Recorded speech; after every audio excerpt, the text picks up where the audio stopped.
Telangana CM Revanth రెడ్డితో ఢిల్లీలో విదేశాంగ మంత్రి జయశంకర్తో భేటీ అయ్యారు. ఉదయం డీఎంకే నేతల బృందం సీఎం రేవంత్ రెడ్డి కలిసింది. ఈ నెల 22న చెన్నైలో డీలిమిటేషన్ అంశంపై జరిగే సమావేశానికి హాజరు కావాలని డీఎంకే నేతల బృందం రేవంత్ రెడ్డిని ఆహ్వానించింది. మరోవైపు చిట్ చాట్లో సీఎం రేవంత్ రెడ్డి కీలక వ్యాఖ్యలు చేశారు. తెలంగాణలో సీఎం మార్పు లేదని స్పష్టం చేశారు. రాష్ట్రంలో జరుగుతున్న ప్రచారంలో వాస్తవం లేదని చెప్పారు. ప్రభుత్వం పార్టీపై తనకి పూర్తి పట్టుందన్నారు.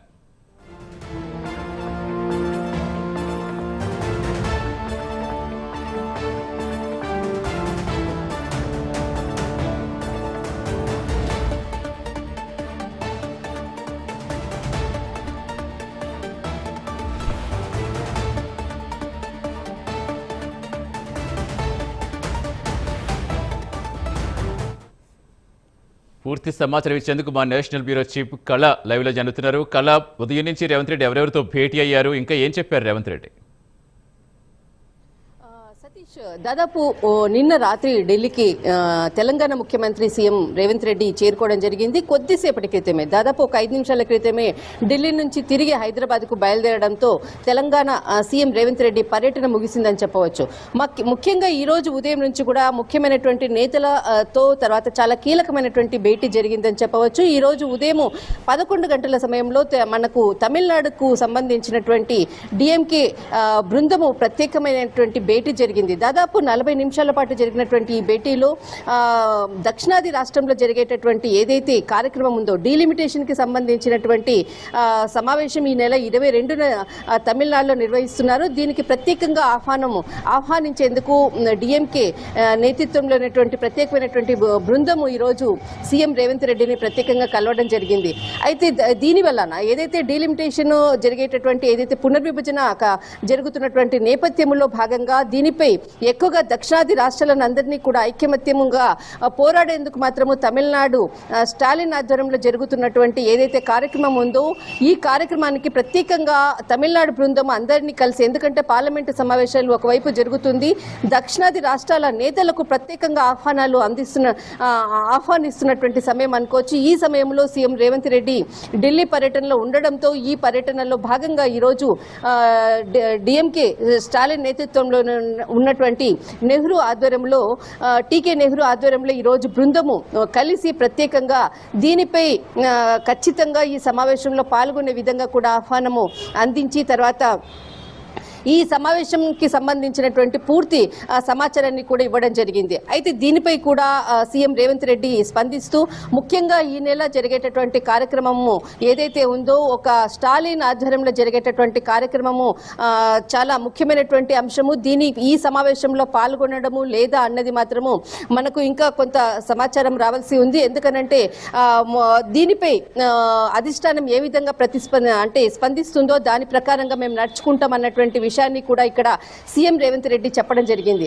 అయితే ఈ నెల 22న జరిగేటటువంటి కార్యక్రమము దక్షిణాది రాష్ట్రాల అంటే ఏదైతే పునర్విభజన జరుగుతున్నటువంటి నేపథ్యంలో తమిళనాడులో దాదాపు మనకు 8 లోక్సభ స్థానాలకు నష్టం వాటిల్లుతున్నటువంటి నేపథ్యంలో స్టాలిన్ దీనికి సంబంధించినటువంటి పునర్విభజనకు సంబంధించినటువంటి కార్యక్రమాన్ని చేపడుతున్నారు అన్నటువంటిది కూడా సమాచారం. అయితే ముఖ్యంగా దీనిపై దక్షిణాది రాష్ట్రాలు చాలా నష్టపోతున్నాయి. దీనిపై అన్ని రాష్ట్రాలు ఖచ్చితంగా దక్షిణాది రాష్ట్రాలు వాయిస్ వినిపించేటటువంటి సమయము. దీనిపై ఖచ్చితంగా ప్రభుత్వంతో కేంద్ర ప్రభుత్వంతో ఉత్తరాది రాష్ట్రాలకు ప్రాతినిధ్యము ఎక్కువవుతుంది. తర్వాత దక్షిణాది రాష్ట్రాలకు ప్రాతినిధ్యం తగ్గుతున్నటువంటి నేపథ్యంలో ఇప్పుడు అందరం కలిసి పోరాడాలి అన్నటువంటి ఒక నినాదంతో ఈ నెల 22న మనకు డీలిమిటేషన్ కి సంబంధించినటువంటి ఒక సమావేశం జరగబోతుంది.